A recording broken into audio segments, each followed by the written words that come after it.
this to improve your trading? Hi, it's Charlie giving you the midweek video. So what is this one thing that we can use to improve our trading? Well, overall, there's lots of things that happen in trading which can result in frustration and negativity overall, which can then hamper our performance, because if any of these factors happen, then and we get emotional on the back of it, that then feeds through to the next trades that we may be taking or not taking as a result.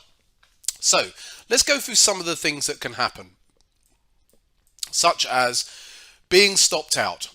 Number one, stopped out only for the market to then carry on in the direction that our trade was positioned for, but we've been stopped out along the way. So that's one thing that certainly can be seen to be a negative.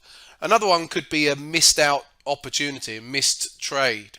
We've been in a market or been watching a market. We wanted to get in, and then for whatever reason we missed it. It may be that we hesitated, or it may be that we just forgot to go back to it, and then it took off, and the train's now left the station, and you're sat there thinking, oh, I could have been in on that. I could have, had a nice trade there, and I've missed out. So let's just take these two examples to start off with, because both of these can create negativity.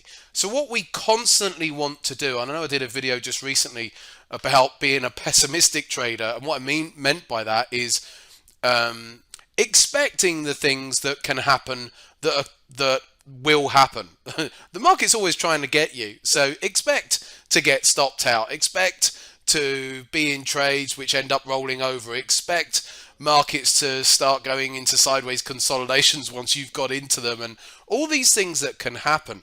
And if you expect those, then you're better prepared. Now, what we're talking about here today is taking a negative but actually turning it into a positive, because overall as traders we want to have a positive disposition, because the market is trying to make you negative. It's trying to make you frustrated all of the time.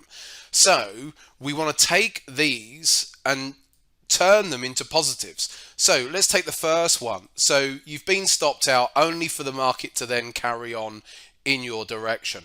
Well, rather than being frustrated about it, why don't you use some self-language and say, well, at least my analysis was good, or at least the trade setup overall was good.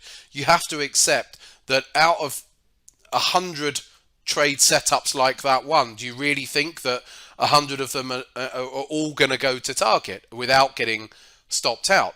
So turn a negative into a positive and say, well, there's some positives here, that the overall analysis was good for that. Yes, it got stopped out, but and sometimes people want to go around searching for, oh, maybe I should have a wider stop next time or whatever. It's not necessarily true. The stop may have been in the right place. You're still going to get stopped out at times on little spikes down and whatever. So, and don't see it as a conspiracy either. Most of the time it's not. The big institutions aren't out to get you and your little retail trader account. They've got far bigger things to be doing. And then again, if we've missed a trade, whether it's because we've hesitated, now if we've hesitated, that may be that we've carried on over some emotions from some previous trades. So we've hesitated because maybe previous trades we've been stopped out on, and then you've hesitated, and then it's gone, and then you've missed out on an opportunity. Or it could be that you were just tracking the trade, but then for whatever reason missed it when it came along. And so you've missed, and so again you could be frustrated there at having missed the trade. Again, turn it into a positive. Give yourself a pat on the back and say, well, at least my analysis was right. Yes, I've messed up here, so to speak, but the analysis was right, and yes, I should have taken this trade, but actually there's some positives to take from this. And if you start taking more and more potential negative situations in trading and try and turn them on their head and turn them into positives, you, from an emotional perspective, will be in a better position, because what we want is not an emotional range like this. We want an emotional range. We can't be completely emotionless, but we want to have desensitized emotions. So if we can take negatives, turn them into positives, and use that self-language to actually say, take what could otherwise be a frustrating situation and turn it into a positive. Remember, the market wants you to be negative. The market wants you to get frustrated, because if you do that, the market has won, because the market knows if you allow those emotions, you're going to end up carrying on trading badly. So don't allow the market to win. Use some of this self-language, turn negatives into positive, and you will see a dramatic performance boost in what you're doing, because then you're less likely to miss trades. You will just execute them.